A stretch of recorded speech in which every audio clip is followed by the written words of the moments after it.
Fenley. How are you? So you've seen this before, correct? Yeah, I have. It's really good. Yeah? I mean, you've played for Lombardi, so how accurate is it? 5 years with him, and then, of course, I televised a lot of his games. I went right into television, and all of his Super Bowl games, and I was close to all of Marie and the family, and it's the only thing he really was it Dan Deloria? Yeah. He's fantastic. But I don't know that Vince was a very highly intelligent guy. Graduated summa cum laude from Fordham. Yeah. And I don't think he comes off quite like that.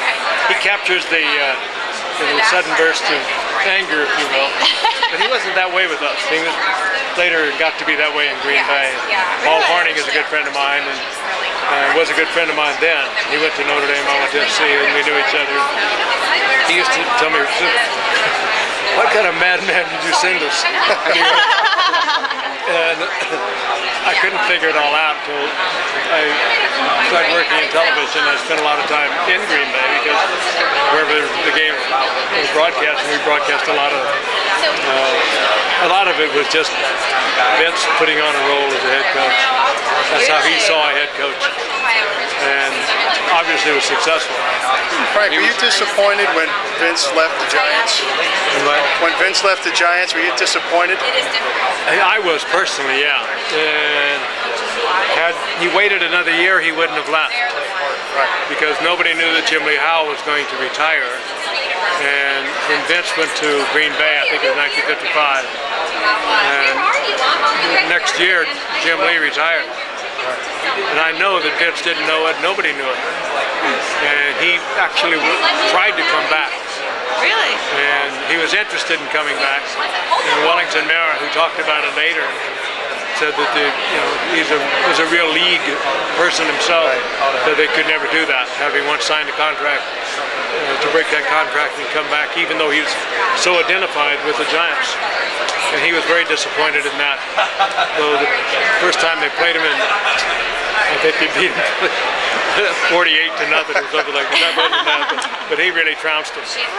How close was he with Tom Landry? A lot of us younger guys. Well, they were two distinctly different personalities.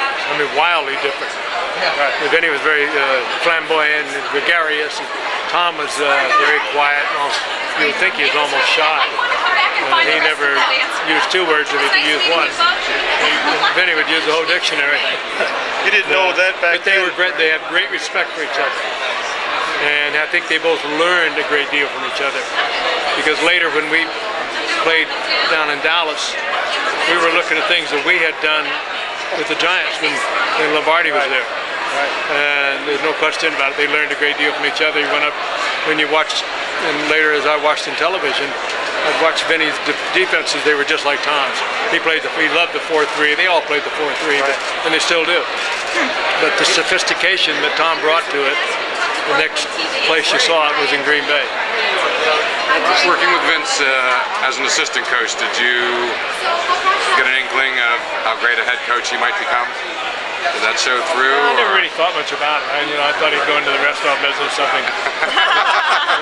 Marie didn't like him being out late looking at films. We used to go over to his house over in New Jersey and watch film over there. She'd cook for us and have dinner and watch films about midnight. She's a great lady. And I think I'm not quite sure they captured her as properly as they should have. Really? Yeah, they got along great. They both tended to. They're both pretty noisy. Right. But they feel crazy about each other too. So you've covered so much football. Would you compare any other coaches to him since? Parcells or anyone else resemble Lombardi since then?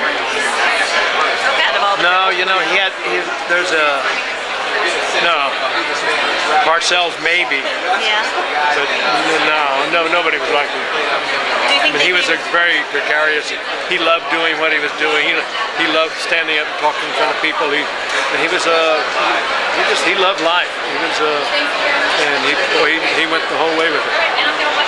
How do you think he would do in today's game with players on Twitter? He's a very highly intelligent guy. Yeah. And he would do just as well and adapt to whatever was necessary today.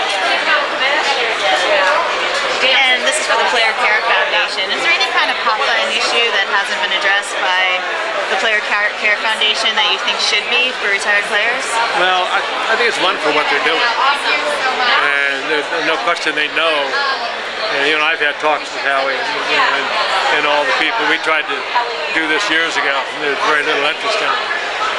Hopefully this time around, I think there will be. Certainly there is.